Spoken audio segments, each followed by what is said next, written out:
કચ્છ જિલ્લા સહકારી દૂધ ઉત્પાદક સંઘ લિમિટેડ સરહદ ડેરી દ્વારા ચેરમેન વલમજીભાઈ હુંબલના માર્ગદર્શન હેઠળ બુઢારમોરા ગામના ફતેપુર વિસ્તારમાં હડકવાની સંભવિત અસરને પગલે તાત્કાલિક રસીકરણ અભિયાન હાથ ધરાયું હતું.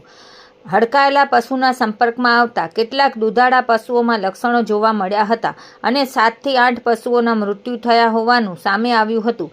ઘટનાની જાણ થતાં બુઢારમોરા દૂધ ઉત્પાદક સહકારી મંડળીના પ્રમુખ ખીમજીભાઈ જખરાભાઈ સથવારાએ સરહદ ડેરીના વલમજીભાઈ હુંબલને જાણ કરી હતી.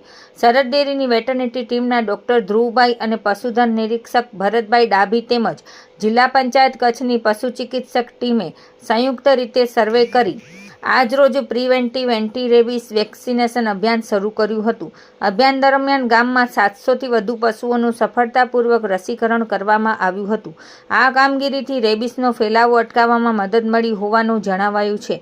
પશુપાલકોના હિતમાં ઝડપી કાર્યવાહી બદલ મંડળીના પ્રમુખ ખીમજીભાઈએ સરહદ ડેરીના chairman Valamjibhai Humbal, veterinary team અને સરકારી પશુ ચિકિત્સક વિભાગનો આભાર વ્યક્ત કર્યો હતો.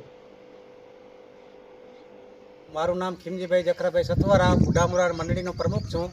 અમારે પશુપાલકમાં ફતેપુરમાં હડકવાની અસર હતી.